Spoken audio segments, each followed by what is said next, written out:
ঘরে যদি থাকে 4 পিস ব্রেড, তৈরি করে নিতে পারেন মজাদার পিৎজা। আসসালামু আলাইকুম, আফরিন কুকিং লাইফস্টাইল থেকে বলছি। তৈরি করব ব্রেড পিৎজা, খুবই সহজে তৈরি করব, টেস্ট নিয়ে আসবো একেবারে রেস্টুরেন্টের মতো। তৈরি করাটা একেবারে সহজ। চলুন মূল প্রসেসে চলে যাই, ব্রেড পিৎজা তৈরি করি। আমি 4 পিস ব্রেড নিয়েছি, ব্রাউন অংশটা ফেলবো না, এটা সহই ছোট ছোট টুকরো করে কেটে নেবেন। চাইলে কাঁচি দিয়েও কেটে নিতে পারেন, আবার হাতের সাহায্যেও ছিঁড়ে নিতে পারেন।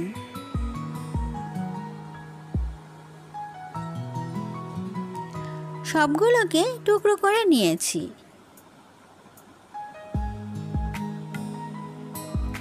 এখন একটা প্যানে দিয়ে দিচ্ছি প্রায় 3 টেবিল চামচের মতো বাটার। গ্যাসের ফ্লেমকে মিডিয়াম করে দিয়ে বাটারটা মেল্ট হওয়ার পর দিয়ে দিচ্ছি কেটে রাখা ব্রেড। এখন খুব ভালো করে প্রায় 3 মিনিট ভেজে নেব। এতে কিন্তু পিৎজার টেস্ট অনেক গুণ বেড়ে যাবে, একেবারে সফট হবে না, ক্রিস্পি হবে। এখন একটা প্যানে খুব ভালো করে সেট করে নিচ্ছি। 2টো ডিম, সাথে দিচ্ছি 1 চা চামচ সাদা গোলমরিচ, পরিমাণ মতো নুন। খুব ভালো করে ডিমটাকে মিশিয়ে নিচ্ছি নুন আর গোলমরিচের সাথে। সেট করে রাখা ব্রেডের উপরে ছড়িয়ে দিচ্ছি। এ পর্যায়ে কিন্তু গ্যাসের ফ্লেমকে একেবারে লো করে রাখবেন। একটা চামচের সাহায্যে খুব ভালো করে সেট করে দেবেন, ঠিক যেন পিৎজার মতো। এখন ঢাকা দিয়ে দিবেন প্রায় 2 মিনিটের জন্য। 2 মিনিটে কিন্তু ডিমটা হয়ে যাবে আর রুটিটা একেবারে সেট হয়ে যাবে। দেখুন আমি কিন্তু উল্টে নিচ্ছি। এখন উল্টে আবার প্যানে দিয়ে দেবেন সস। চাইলে পিৎজা সস দিতে পারেন, নতবা পছন্দ অনুযায়ী সস দিয়ে দিতে পারেন।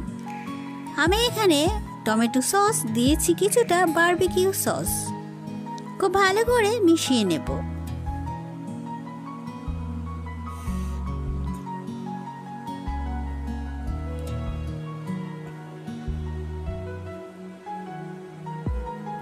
আমি আবারও বলছি, গ্যাসের ফ্লেম কিন্তু এমতো অবস্থায় একেবারে লো রাখতে হবে। সিদ্ধ করে নেওয়া কিমা নিয়েছি, কিমাটাকে নুন, গোলমরিচ, আদা রসুন দিয়ে সেদ্ধ করেছি। ছড়িয়ে দিলাম পিৎজার উপর। দিয়ে দিচ্ছি মজরেলা, পছন্দ মতো কম বেশি দিতে পারেন।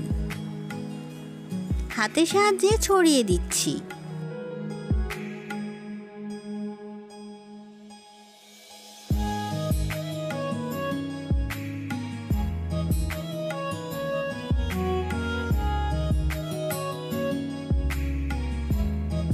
এখন দিয়ে দিচ্ছি কিছুটা অরিগ্যানো, হাতের কাছে থাকলে দিয়ে দেবেন, ফ্লেভার খুবই ভালো আসবে। ঢাকা দিয়ে গ্যাসের ফ্লেমকে লো করে রাখবেন যতক্ষণ না মজরেলাটা গলে যায়। আমার কিন্তু মজরেলা গলতে প্রায় 3 থেকে 4 মিনিট লেগেছে। এখন গ্যাসের ফ্লেম থেকে নামিয়ে নিচ্ছি। আমি কেটে দেখাচ্ছি পিৎজা যে কত সুন্দর হয়েছে, আর বাড়িতে তৈরি করেই বুঝতে পারবেন এটা যে রেস্টুরেন্টের স্বাদকেও হার মানিয়েছে। যদি সহজ রেসিপিতে আমার এই ব্রেড পিৎজা ভালো লেগেছে, অবশ্যই বাড়িতে বানিয়ে নেবেন। ভিডিও ভালো লাগলে একটা লাইক দিয়ে দেবেন। চ্যানেলে নতুন হলে চাইলে সাবস্ক্রাইব করে পাশে থেকে যেতে পারেন। সবার সুস্বাস্থ্য কামনা করে এখানেই বিদায় নিচ্ছি। সবাই খুব ভালো থাকবেন। আল্লাহ হাফিজ।